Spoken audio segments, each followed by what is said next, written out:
On the far east border of Zimbabwe. It is in the foothills on the edge of a mountainous region that borders a national park, a pine plantation next to Mozambique. 6 villages make up the Chikukwa clan, which began in 1991 with 110 households per village and approximately 7,000 people living there in total. The project had initially been set up to deal with agriculture and food security issues, but has now developed to address further social inequalities in the local villages. Eli and Yuli Westerman are a German couple who came to teach in Zimbabwe. They were the catalysts for this project. They were later joined by 2 other teachers, and they formed a group called the Strong Bees, who met once a week with 5 villagers from each of the 6 villages and the traditional village leaders, who began to discuss how they could address food security and water flow using permaculture practices.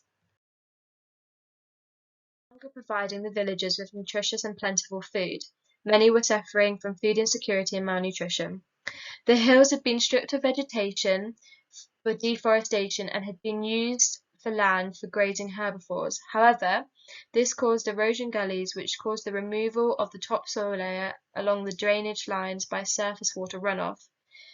This meant that the land had depleted water supplies, has caused bare hills, dry springs, poor harvests, food insecurity, malnutrition, flooding, and silting. Of the design of sustainable agricultural systems and human habitats that mimic patterns and relationships found in natural ecologies.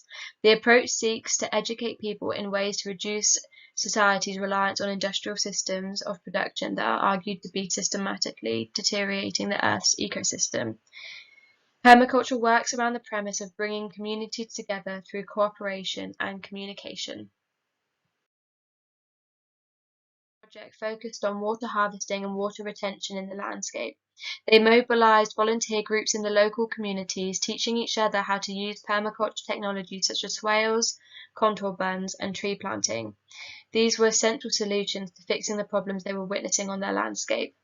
The planting of woodlots on the ridges enabled water retention and stabilized water runoff.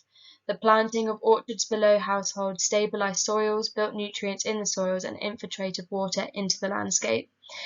Each village also had at least one spring that ran into the water tanks, which allowed them to have a continuous supply of water in every village. Each spring had been fenced off to protect the indigenous woodland. However, the fences have now decayed, and the woodland is sufficiently protecting itself and the springs. What we can see from this study is that many households reported that their food security had increased during the time that the Chikukwa permaculture project had been taking place. Chikukwa household food insecurity had increased by 12.5% in just 12 months and was over 16.6% more food secure than any other ward in the local area. The project took flight. They set up the Chikukwa Ecological Land Use Community Trust to manage funds, administrative tasks, and link social projects together. This meant that they could pay community members to share knowledge and skills from what they had learned from the permaculture projects to spread information to other communities and provide training. They also set up community kitchens for meetings, workshops such as women empowerment groups and HIV discussion groups to improve equality, community support and communication. They also set up community food groups where the locals could sell their abundance for a small income. They also created a method of conflict resolution. There had been some community tensions because of the erosion gullies passing silt from some villagers' pastures and leaving others without. The villagers took the problem to the local permaculture club committee. They had a workshop space and they had a 2-day conference whereby they discussed solutions to this problem. This was resolved by repairing the damage created by the erosion gully with rock-check dams and vet for grass and to plant native trees to create a protected zone. Transformations to sustainability are supposed to see the interconnection between resolving environmental issues alongside the alleviation of social inequalities and injustices for the local host communities, who should also reap social benefits and be involved in the decision-making process as these transformations take place.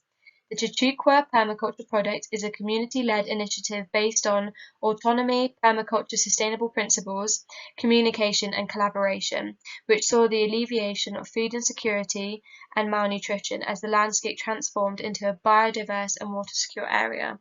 However, some may question the sustainability of this project as it relies on the continuing high levels of unemployment for labour inputs, and although it provides subsistence and food security, it does not offer opportunities to produce food on a commercial level or produce the quality or quantity of food that could compete with industrialised farming markets. Put together by Isla Swan. Thank you for listening.